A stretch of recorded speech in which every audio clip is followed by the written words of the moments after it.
Alam ko hindi naman ho lingid sa inyong kaalaman yung nangyari nitong Martes diyan ho sa may Kalumpit, Bulacan na kinasangkutan ho ng isang modernong jeepney. Ang tanong ngayon ng ating mga mananakay, no? Kapag ako ba ay naging biktima, sabihin na natin, at nakasakay ho ako sa lehitimo, ika nga, na um, public utility vehicles at ito'y ganito nga ho nangyari na aksidente, ano ang pananagutan ba ng operator at ano ang pwedeng maitulong o dapat itulong ng operator doon sa mga sakay niya? Sa ganyan po na sistema, sir, automatic po, ang gagawin po ng isang operator ay antabayaran po ang lahat ng mga nasaktan. Yung nanguna po, ipagamot po muna sila. After po noon, at amin po ini-inform ang aming comprehensive insurance at yung PAMI insurance namin na isa pong covered sa mga pasahero ng aming mga sakay at aming masasaktan kung mayroong mga masasaktan sa labas tulad po na nangyari noong Martes. So, ang insurance po kasi, automatic po silang tutulong sa lahat po na nasaktan. Ganun po kagad ang proseso na inaralan sa mga insidente na nangyari.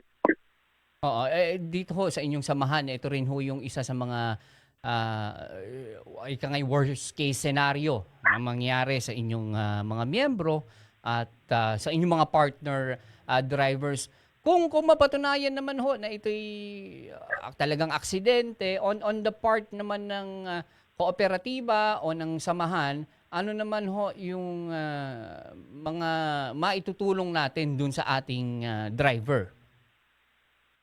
Sa driver po natin, sir, at kapag tulad po niya na meron pong namatay, automatic po mandatory naman po talaga na makukulong ang ating driver.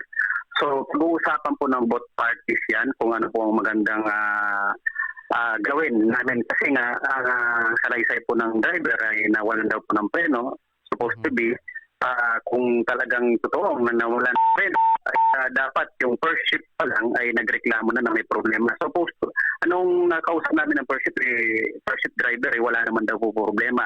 So, at po yung units, 2 years pa lang at saka dumaan naman po yan ang mga PMS at hindi po namin pinalalabas basta-basta yung mga ganyan. Kapag may problema naman, kahit napakaliit lang na problema,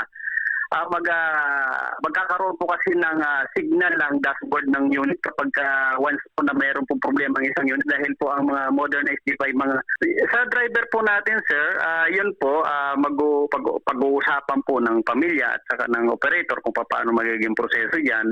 At sa ngayon po nag-aantay pa kami kung ano po ang kalalabasan ng investigasyon ng ating mga kapulisan.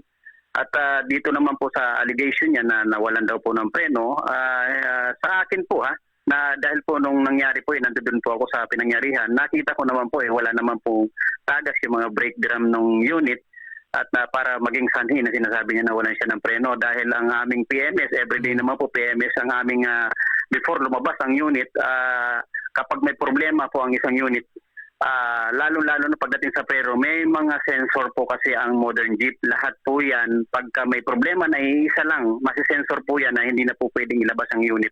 Lalabas po sa dashboard.